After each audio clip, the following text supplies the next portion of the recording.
Hi, Debbie. How are you? I'm good, thank you. How are you? I'm doing great. I'm very happy that you could be here, that I have the opportunity to interview you. Well, You, thanks. Sorry about the time problems. it happens. So let's just get right into the interview. Uh, Okay? your career has primarily focused on voice acting. So how Yeah. did you come across this field? How did I come across this field? Is Yes. what you said? Um, it was sort of by chance. I actually was pursuing country music, singing, and I sort of segued. I had moved to Nashville for a few years to do that, and then somebody heard my voice and said, "Oh, you should do voice commercials," and they paid for me to do a little voice demo with 3 commercials on it, and then I started getting these singing jobs in Nashville, but only singing for commercials, but only singing as a kid. They never hired me to sing as a grown up. And then my agent there said, "Why don't you do some stand in work for these 12-year-old boys on these movies, Hey Vern, It's Ernest, or Ernest Goes to Camp, Ernest Saves Christmas." Remember those? With Jim Varney. And I said, okay. And one of the moms on the set said, "You have a funny voice. Maybe you should talk for cartoons." And I had no idea what that was. I had no idea you could make a living doing that. And she happened to be Scotty Menville's mother. I body doubled him when he was 12 years old. Who, I don't know if you know Scotty Menville, but he's an amazing voice actor also. So, long story short, I moved back to Los Angeles. Scotty's mom gave me some great connections, and I called them all. One of them was Ginny McSwain, and she walked me into ICM, and they signed me. It was just like boom, boom, boom, boom, boom. Here you go. This is what you should do. So what was your first role voice acting? My first cartoon. Excuse me 1 second. What is it, baby? What is it, Kiwi? Huh? You want to say hi? Hello, say hi to Andrew. Here he is. This is Kiwi. You can see Kiwi on my Vine. I started vining, and Kiwi's all over Vine. My first voice acting job, I think, was a pig. I don't remember the show, but then my first series. Let me get the other one too. Come here, Mango. Come here. Oh, I know. Oh, you're such a big boy. Oh, if you could see him. There's Mango. Hi. I think my first series was Peter Pan and the Pirates, maybe, with Tim Curry and Tony Jay and Jason Marsden. And I got to be Tinkerbell's first voice ever. That was 65 episodes of fun. So to switch more into an anime, you were Zatch Bell on Zatch Bell. How did you get that role? Well, it was one of those anime dubbing jobs, and I don't know, they called me in to audition for it, and I did, and then you never really know what's going to happen to a show. You know, when we started doing it, they were like, yeah, there's this little character, and he's naked, and we have to paint dresses on him for every episode, but, you know, we think you sound like him, so then I started doing him, and I had no idea it was going to be so many episodes. It's a lot. Hold on, I have my... Come on, go down you go, guys. Down you go. There you go.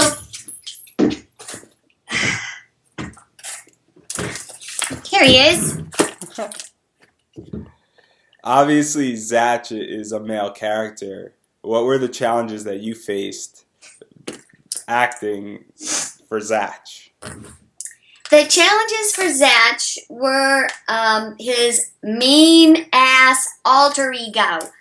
He has the meanest alter ego. Like, his regular voice didn't hurt me to do too much. It was just like... But then he turns into this mean guy. See? He's like Devil Child. And they wanted him like, you know... And that kind of hurt, so we were real cautious with the other guy. So, which was more fun, Zatch or Xeno, to play? Well, I'd say Xeno was more fun, but Zach was better on my voice. But it's always, fun to be mean sometimes. Well, not fun to be mean, but, it's different. I don't normally play the meanie. Now, you also were involved in Tenchi Muho. Tonchi Muyo, yeah. Yeah, you played a bunch of voices in that. How does that, like, what challenges was that, playing so many different voices? You played like 4 or 5 different voices. Well, I only remember really playing Ryo-Oki. I think there were a couple others, but Ryo-Oki had so many transformations. He'd be like this cute little meow, meow, meow, meow, this little kitty, and then he was like a kitty/bunny, and then he'd transform into like a crazy spaceship, and it would again be in that same place that Xeno was. So it'd be like, the meow, meow,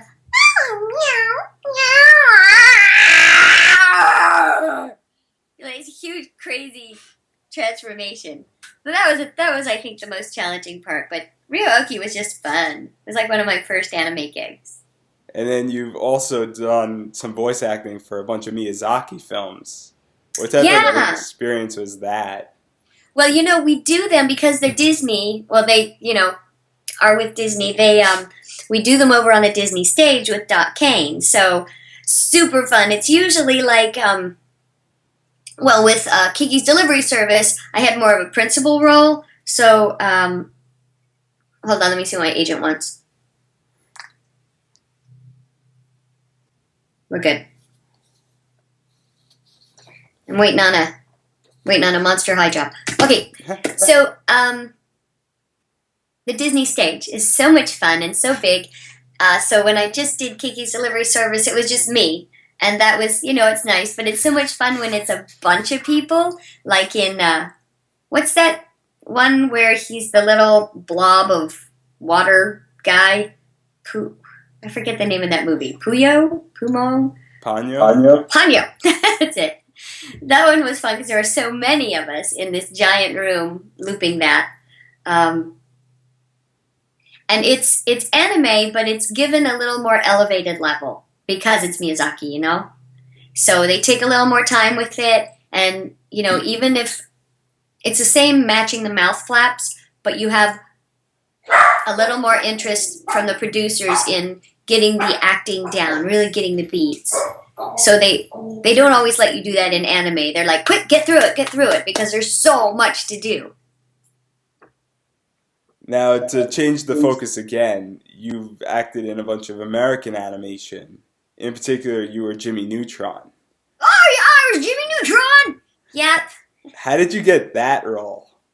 Well, as a voice actor, we go out on a lot of auditions, and it was just another one of those auditions that you go out on, and I looked at the sign-in sheet, and it was, me and Nancy Cartwright and Pammy Adler, or Adlon, and E.G. Daly, and I thought, well, most of those guys, they sound like this, they have that gravel in their voice. And I thought, I can't compete there because I don't have gravel in my voice, right? My voice is ungravel. So I just picked a voice that I could do for a long time and looked at his face, looked at his hair, and I was like, this is a really smart kid.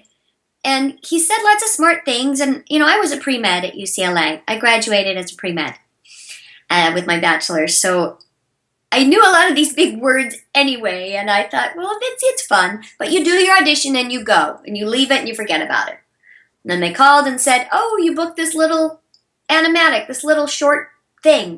It was like a 6-minute pilot or something. And so I did that, and then they said, guess what? We're going to do another few of those. And we did another few, and then they said, guess what? It was really cute. We're going to do a feature film. And I thought, great! And then they said, well, now we're going to do a TV series. And guess what? Now we're doing video games. And so it was, you never know when it starts what's going to happen.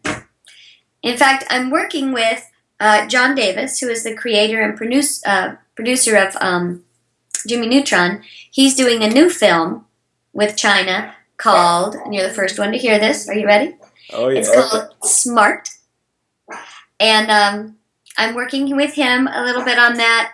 I can't really go into any more detail than that. but it's going to be a super cute film. And he's just brilliant, as you know. So to switch it again, you've been in a few live action films. One of them was Hey Vern, It's Ernest. Do you feel that that has helped your voice acting career? Well, it was actually my first boy voice role. Even though it was on camera, I just, dressed up like a little boy. And I don't know, I kind of just fell into doing all these little boy things. And it did help on the resume because when I went to do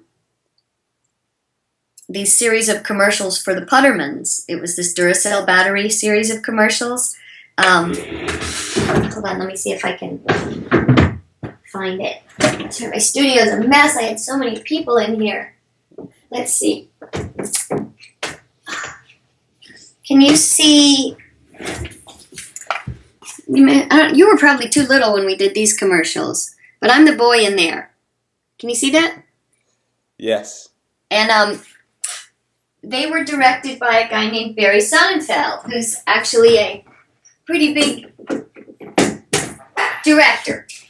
And he asked me, do you think you can do a boy voice and a boy character? And I said, well, I did Hey Vern, It's Ernest. So in that respect, Hey Vern, It's Ernest helped me because it was on my resume as proof that I could do a boy, as well as Free Willy was proof that I could, pull off a boy. Now, you mentioned earlier on in this interview that you started off by country singing. Mm-hmm. Have you further pursued country singing? I did back here in LA when I got here. I had a band called Honey Pig. And that we had a few albums out, me and the other two pigs. That was like for fun. It didn't really go anywhere as far as money making or whatever. But then when I had my kid, I segued into preschool music. Because I always loved singing and music. But I didn't want to play out at 9 or 10 o'clock at night anymore. I wanted to, sing at 11 o'clock in the morning. Because when you're a mom, your kids, come first. And I just can't stay up that late. So my kids' music did really well.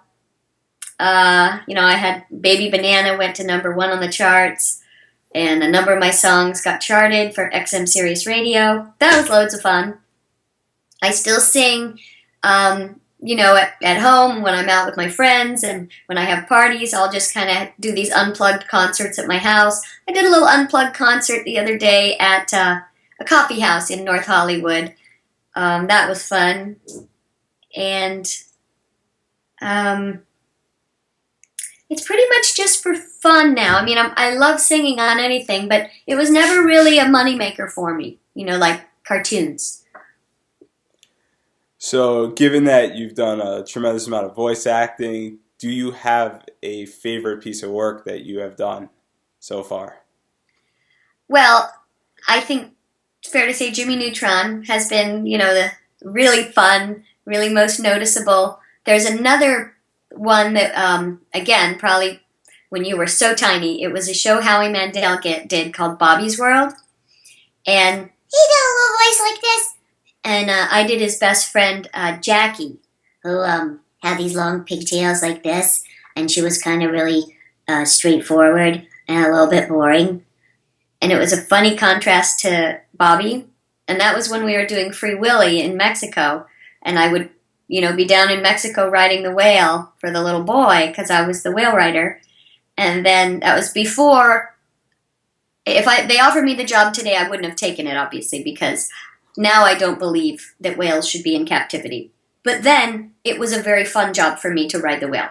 So I just want to say that so that people don't think I'm in support of whales in captivity, because I'm not. But I'd fly up to do Bobby's World, I'd fly home to LA, and then go back to do the film with the whale in Mexico. And Jackie was a really fun little role for me. I liked Wednesday Addams too. Yeah, because she liked, such morbid things. And I'm actually going to be at Spooky Empire in a couple weeks with E.G. Daily down in Orlando. And that's all about, macabre kind of things. So, what are the three things? Monster High is going to be big there. And I guess at Wednesday Addams. and something else. It's hard to remember them all. And then finally, my final question is that what advice do you have for people who want to get involved in voice acting? Well, it's an acting job, so I would say definitely pursue your acting skills, whether it's improv or theater or any kind of acting training. Just because you can have a funny voice doesn't mean you can act. Acting is a skill, voiceover is a sub-skill of it, and there's just lots to know, so I suppose you need to, some people are real naturals, but there's a lot of things that make that happen. They're great readers, they don't have any inhibitions, they have a very unique sound, like this girl I'm vining with, who's like this huge Vine celebrity named Megan McCarthy. I don't know if you Vine or not, but she's adorable. But she has this helium voice, and it's super, super unique and cute. She can't do a lot else than that right now, but I'm just saying that's a very unique thing to be able to do. So I would say anyone who wants to get into voice acting, just, I guess, study. I have a book coming out soon. They can read that. They can study with me on Skype if I try. You see, it was hard to schedule this interview even with you because we're busy all the time. And I suppose LA is where you have to be if you want to do American animation. I think anything else you can probably be anywhere in the world, as long as you have a good studio. Thank you so much for your time. Obviously, it was pretty hard to schedule this, and it's been a huge pleasure of mine. Me too, growing up watching Zach Bell, Jimmy Neutron. So thank you so much for taking time out of your day, and You're I really welcome. appreciate it. And this will be up in a few minutes. So Well, good luck to you, Andrew. It was nice talking to you. And if you could go ahead and plug my Twitter, at Debbi Derryberry, which is, do you need me to spell it or do you type it on your thing? I'll type it. It's just at Debbi Derryberry, DebbiDerryberry.